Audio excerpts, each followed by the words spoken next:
Pembahasan tabir dalam Muhammadiyah itu ditemukan dalam kitab Masail Syatta, kitab beberapa masalah. Dulu itu bahasa Melayunya kitab rupa-rupa, Pak. Rupa-rupa itu berbagai macam rupa itu. Saya beberapa masalah itu bahasa Melayu. Saya punya itu tagnya itu yang HPT dulu gitu. Namanya kitab rupa-rupa gitu.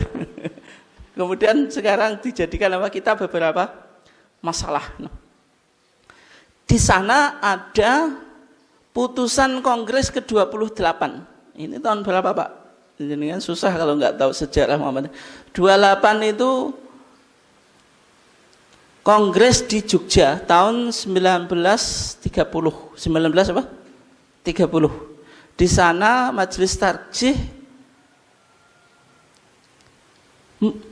membahas tentang hal tabir dalam sidang. Tabir itu penyekat atau pembatas laki-laki dan perempuan. Ittikhadu satri fil ijtima'at al-Muhammadiyah. Memakai siter atau penghalang di perkumpulan apa? Muhammadiyah. Binaan ala anna ghaddal basari ma'murun fi qouli ta'ala kullil mu'minina yaghuddu min absarihim. Bahwasanya dalam perkumpulan Muhammadiyah itu ketika tadi ada laki-laki dan perempuan diperintahkan untuk pakai tabir. Alasannya apa? Karena laki-laki itu disuruh menundukkan pandangan kepada wanita. Dalam surah An-Nur dikatakan, katakanlah wahai Muhammad untuk orang-orang mukmin hendaklah dia menundukkan pandangannya. Apakah wanita boleh, Pak, memandang laki-laki juga sama?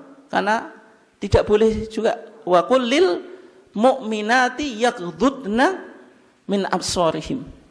Nah, ketika tidak ada tabir, potensi saling memandang tanpa keperluan. Sehingga ketika itu putusan Majelis Tarjih, Pak.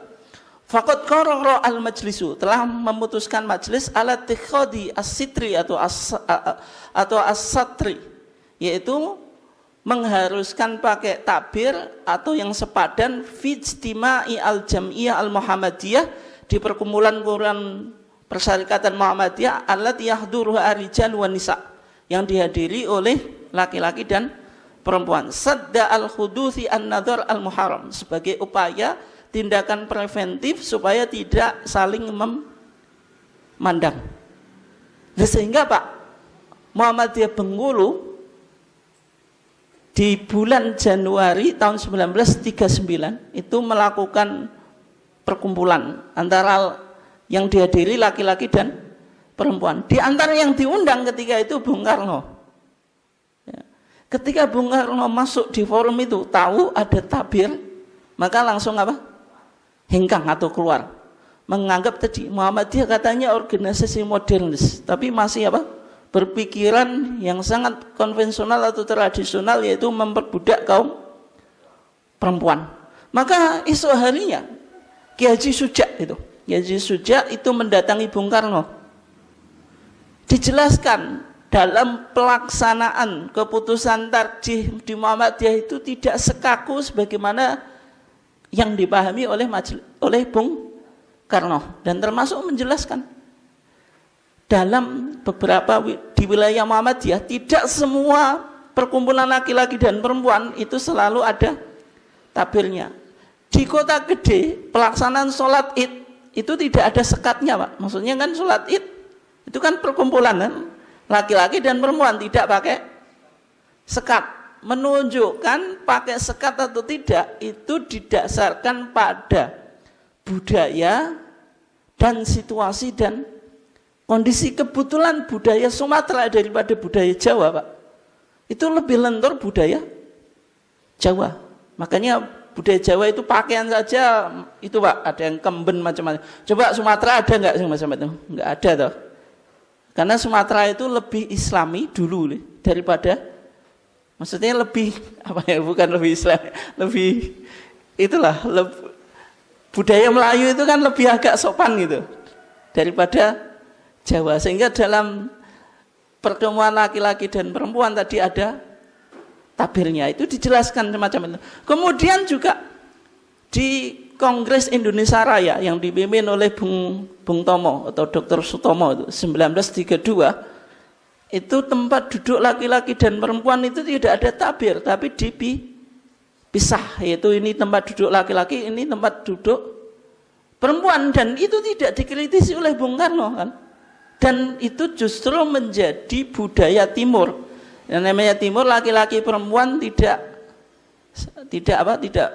berkumpul atau campur aduk, tapi dipisah meskipun tidak harus memakai tabir. Sehingga putusan tarjih tadi Pak itu ditinjau ulang, karena tadi terutama pasca hinggangnya Bung Karno.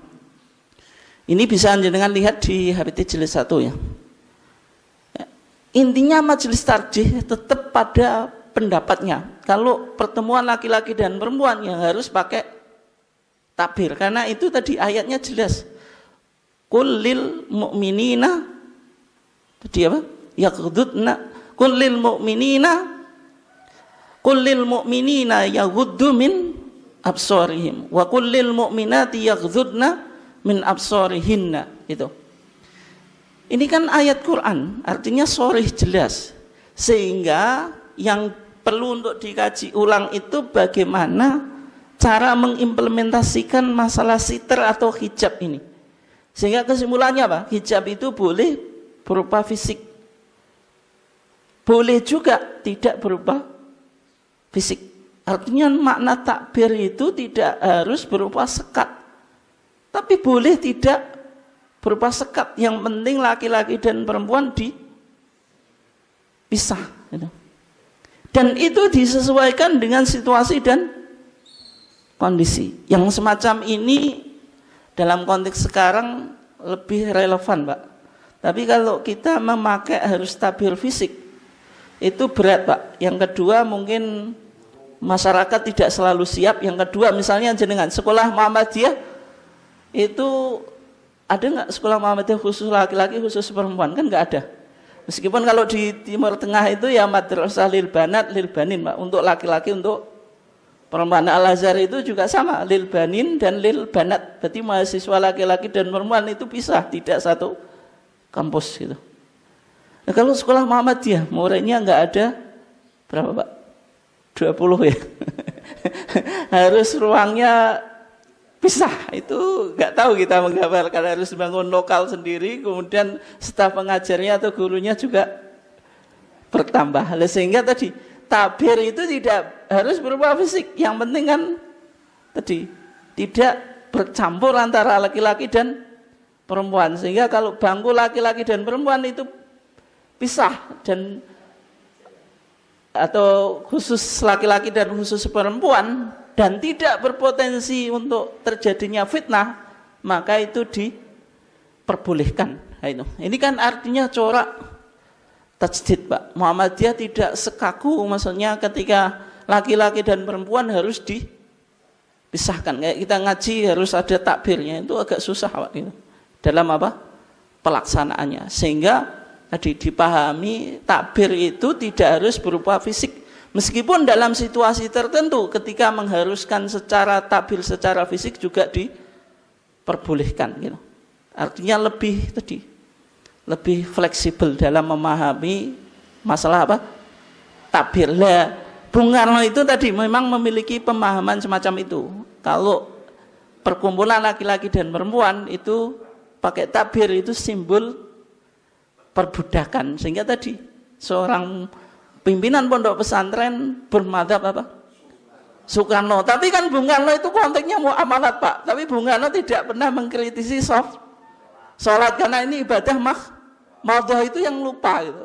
Akhirnya majelis tarjih kalau sholat ya tidak ada ya tetap soft laki-laki, soft perempuan. Muamalat sesuai perintah ayat tadi, hanya saja pemahamannya tidak harus secara fisik.